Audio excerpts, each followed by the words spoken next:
Bom, pessoal, vamos então para essa aula. Essa aula a gente vai falar sobre cilindros circulares, ok? O que a gente vai ter de relação entre cilindros circulares e os sólidos que nós já vimos? Não se esqueçam que nós falamos sobre os poliedros, depois nós falamos sobre prismas e pirâmides. Os prismas e as pirâmides também são poliedros. Agora nós vamos entrar numa parte chamada de corpos redondos. Então, quando a gente for falar sobre o cilindro, nós não estamos mais falando de poliedros, tanto que cilindros eles não possuem faces. Os cilindros eles possuem superfícies laterais. A ideia da construção do cilindro ela é muito próxima da ideia da construção do prisma. Então você vai fazer o seguinte, considere dois planos paralelos.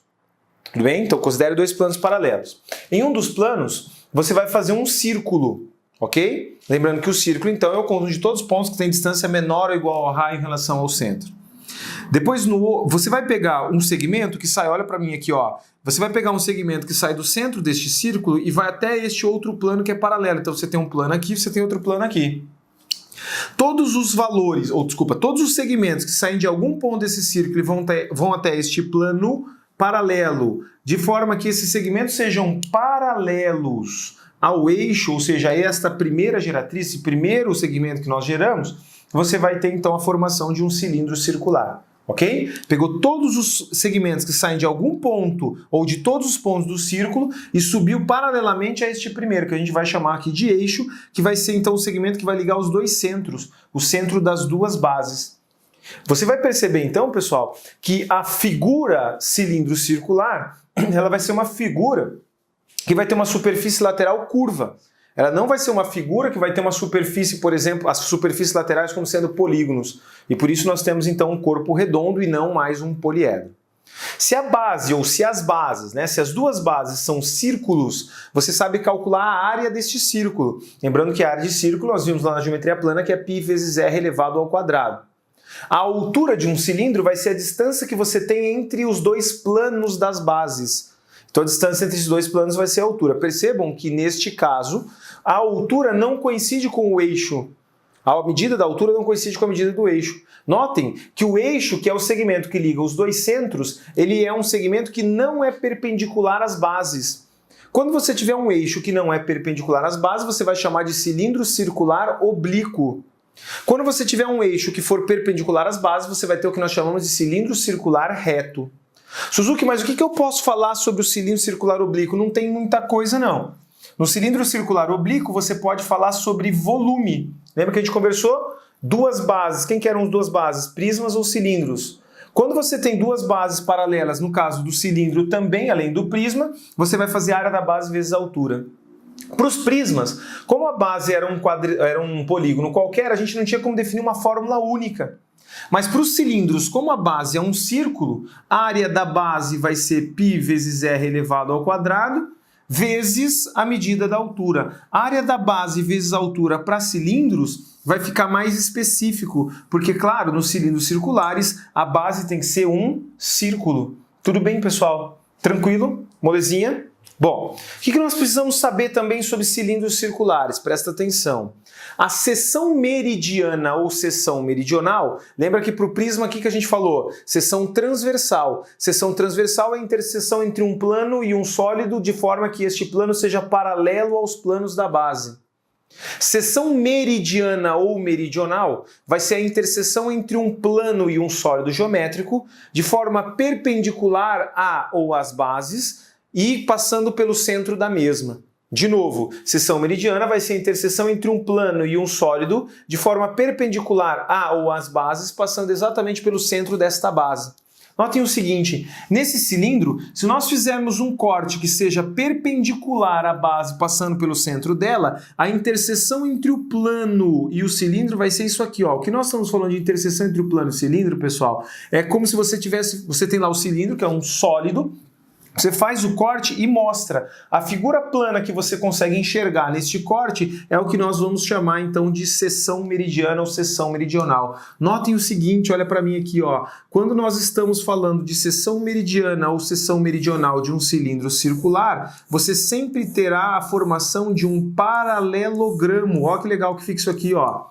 Esse paralelogramo tem como um dos lados a medida do eixo, lembrando que os paralelogramos têm lados opostos congruentes, e os outros dois lados eles vão medir o diâmetro, ou seja, 2 vezes o raio da base. Ó, aqui é raio, aqui também fica raio. Suzuki, então eu posso dizer que em qualquer cilindro, ó, o que eu estou dizendo, em qualquer cilindro circular, a seção meridiana vai ser um paralelogramo.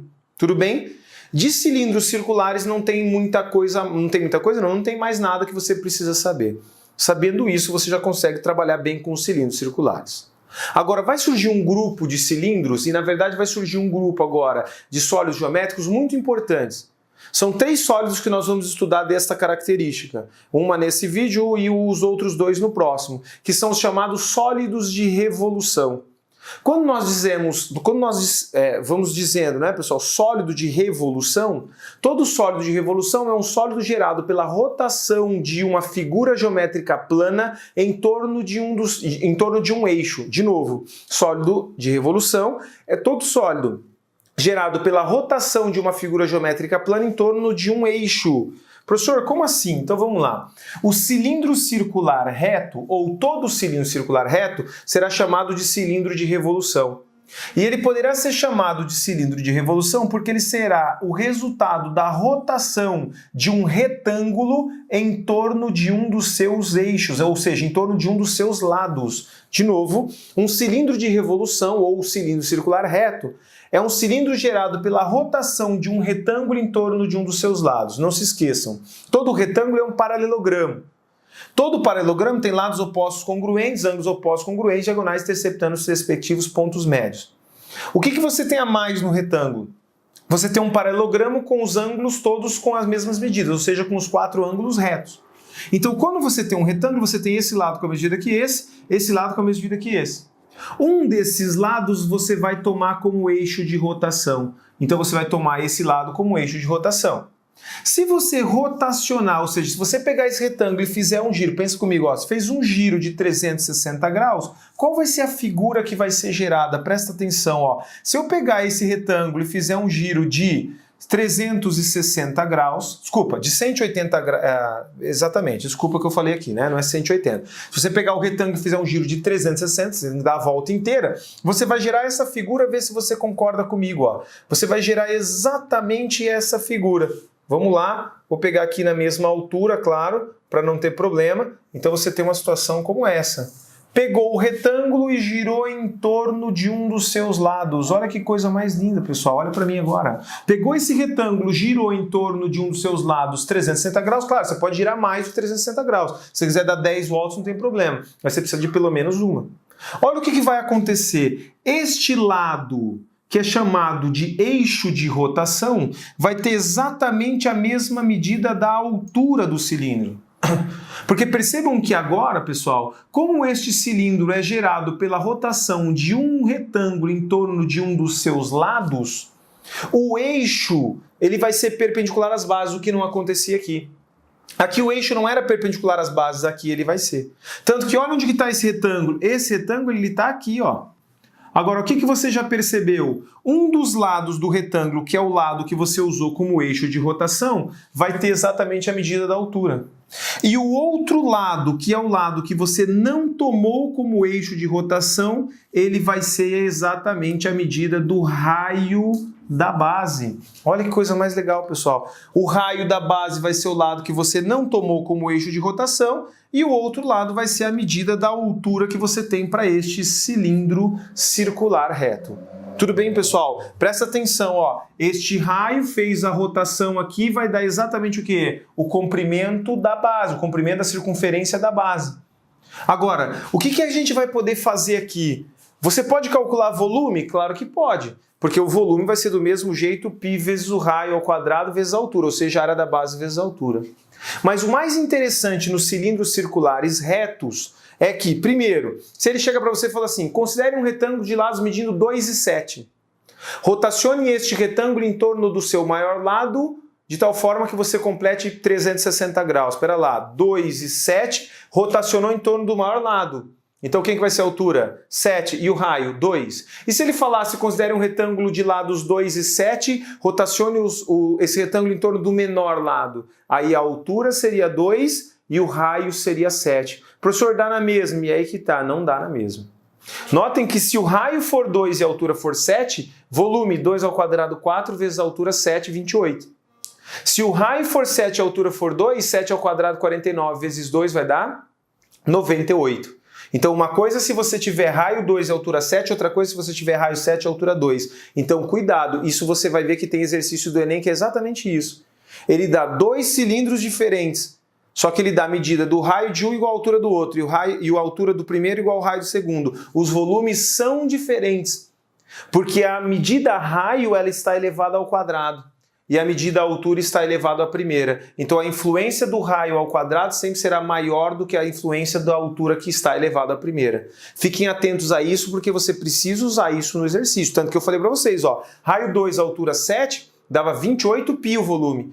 E raio 7 altura 2 ficava 49 vezes 2, ou seja, 98 π. Olha a diferença. Então fiquem ligados em relação a quem vai ser o eixo de rotação, que o eixo de rotação vai ser a medida da altura, e quem vai ser o outro lado, que aí vai ser a medida do raio da base.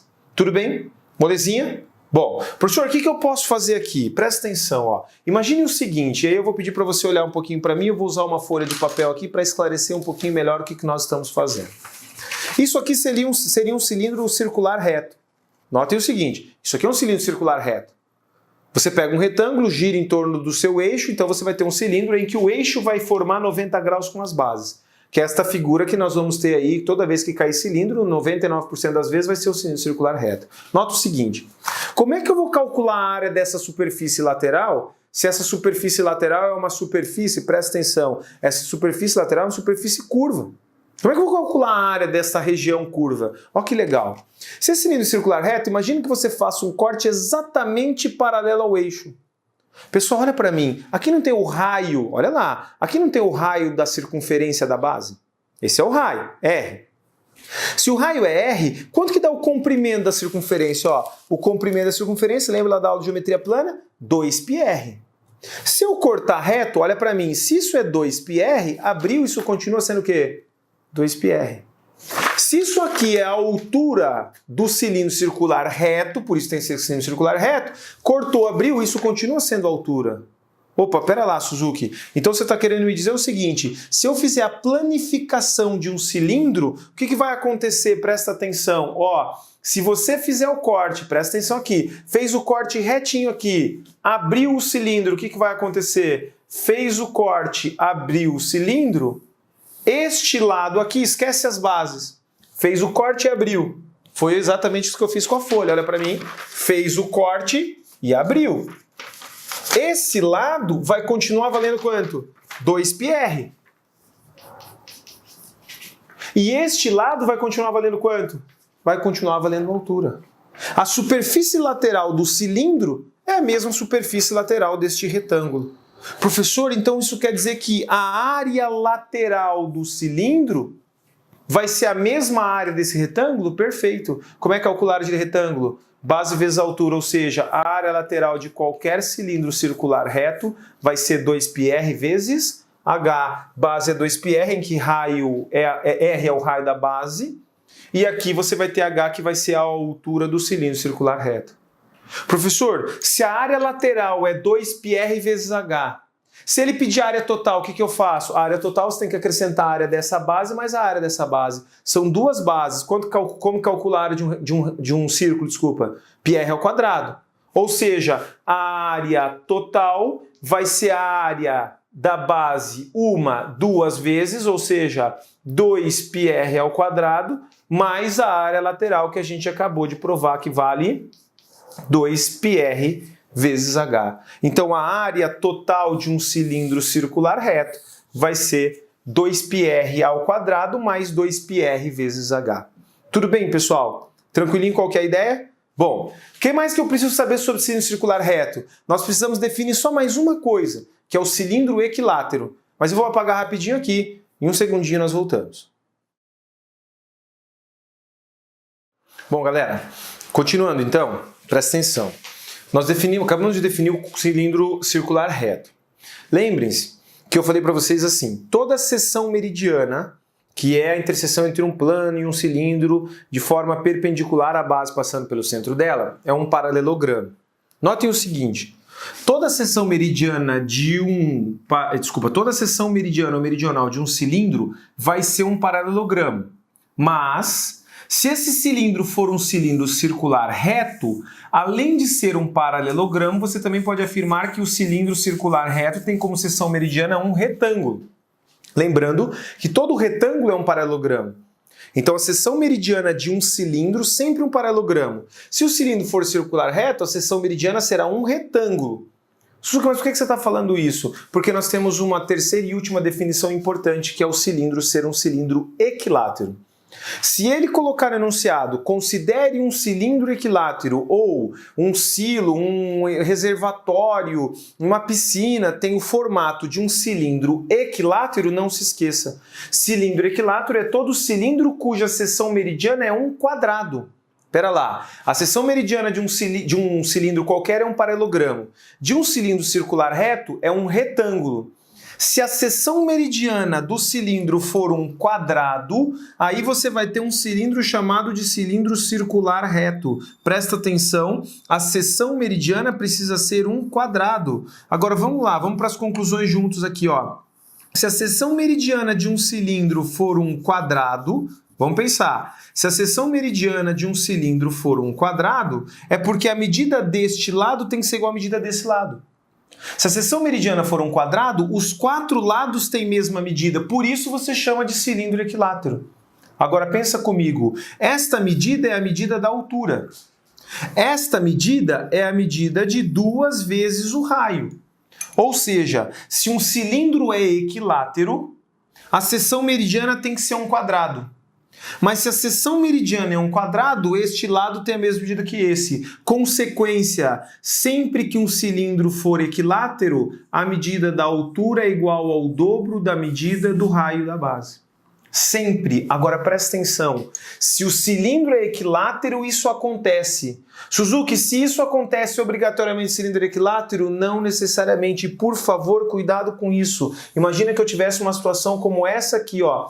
Imagina que eu chego para você e digo assim, ó, esse cilindro é um cilindro circular oblíquo e vamos supor que eu digo para você que esta medida, que é o dobro do raio, vai ser igual a esta medida que é a altura. A altura é igual ao dobro do raio? Pode ser que sim. Vamos supor que eu afirmo, esta altura é igual ao dobro do raio. A altura é igual ao dobro do raio? Perfeito. O cilindro é equilátero? Não. Porque para o cilindro ser equilátero não é a altura que tem que ser igual ao dobro do raio. Para o cilindro ser equilátero, a seção meridiana tem que ser um quadrado. Então uma coisa é a causa, outra coisa é a consequência.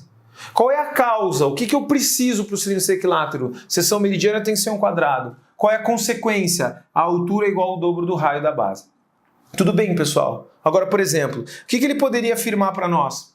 Sempre que um cilindro for equilátero, por exemplo, o volume será igual a... Vamos colocar aqui, ó. O volume será igual a 2π vezes raio elevado ao quadrado. Desculpa, 2π vezes o raio elevado ao cubo. Por que pode ser 2π vezes raio elevado ao cubo? De qualquer cilindro, o volume vai ser πr ao quadrado vezes h. Só que se o cilindro é um cilindro equilátero, no lugar de h eu ponho 2r, aí vai ficar πr ao quadrado vezes 2r, fica o 2πr elevado ao cubo. Então essa fórmula eu tenho que decorar separado? Claro que não. Você precisa saber que a altura é igual ao dobro do raio da base sempre que o cilindro for equilátero, porque um cilindro equilátero é um cilindro cuja seção meridiana será um quadrado. Falou em cilindro equilátero, lembre disso. Uma das coisas que você vai mais utilizar, claro, é a relação medida da altura igual ao dobro do raio, o dobro da medida do raio da base. Beleza? É isso que você precisa saber sobre o cilindro. Na hora de resolver os exercícios, nós vamos usar esses conceitos para dar solução para o problema o mais rápido possível. Tranquilinho? Próximo vídeo, a gente fala sobre cone e esfera. Um abraço, até a próxima.